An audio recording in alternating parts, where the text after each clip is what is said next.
What's up, guys? So I've been getting a lot of questions lately about training methods. What's the best training split? What do I do personally? And yeah, I've been training for quite a long time, and I've really dabbled with a lot of different methods, whether it be a bro split, push pull legs, you name it. I've dabbled with it and have tried it and experimented with it. And I've been being trained by Greg Long for a little while now. And if you don't know Greg is a bit of a local legend here in the Philadelphia suburbs. He won Mr. Universe back in the 80s, and he had an old school bodybuilding gym up until around COVID time when it got shut down, and was really probably the best gym, I don't know, probably anywhere, or at least that I've ever been to, just filled with old school Nautilus equipment, just super cool, and really where I fell in love with old school bodybuilding. And so, you know, in learning from Greg and what Greg has taught me, Greg was a student of Mike Mentzer, and Mike Mentzer, he came up with, or popularized, let's say, high intensity training. And high intensity training, so the way that Mentzer did it and what he believed was, you know, short workouts, very, very high intense. So going to absolute, complete failure, you know, full control of the positive, the negative, the static, as you're doing that exercise, and just pushing yourself, you know, to complete and utter failure on what you're doing. A lot of times, you know, he would recommend doing one working set per exercise.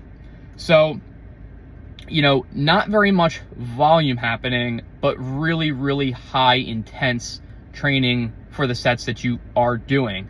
And then recommending to take as much time as you need to fully recover from that workout.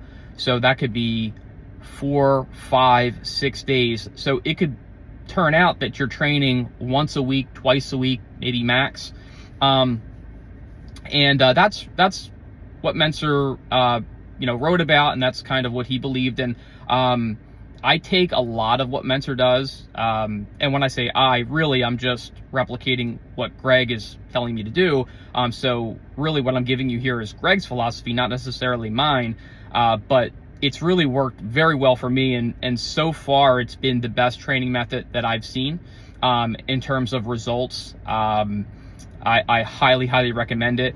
And so the differentiation between my training method and Mike Mentzer's specifically is, I don't necessarily do just one rep to failure. I will absolutely destroy the muscle however I can, right? And that typically comes from training spontaneously, right?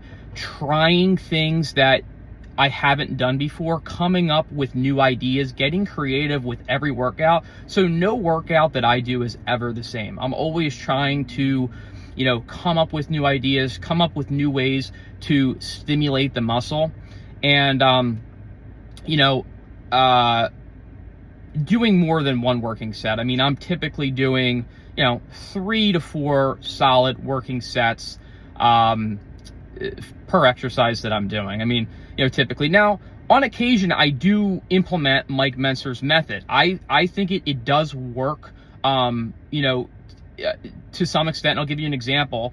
You know, I did legs a few weeks back, and I did some warm-ups on the leg extensions, and then I went over to the to do some squats, and I did 40 hack squats, okay, 40 reps, and I felt like I was gonna die, right? I mean, I was like on the floor for 20 minutes. I was sore for a week from that one working set.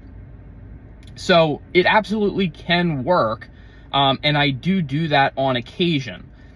I find for the upper body, it's harder to make one working set work for any of my muscle groups on the upper body. But on the lower body, sometimes if I'm at a plateau, or I'm just feeling like I really need to push myself to another dimension, if you will, I will kind of implement that method on occasion.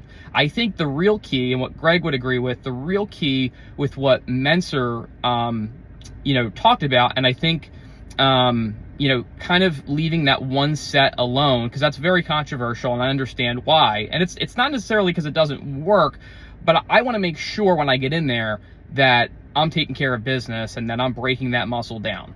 So for me, I am going beyond that one set, but I am giving myself ample recovery. So I am giving myself 3 days, 4 days, 5 days. Sometimes I work out once a week. Sometimes I work out twice a week. I would say most often it's twice a week.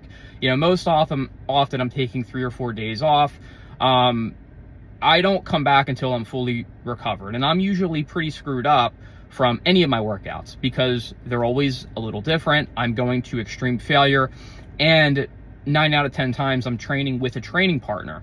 And that's another key that, Greg will tell you that you absolutely need if you want to get to the next level, which is a training partner. And I don't disagree with him.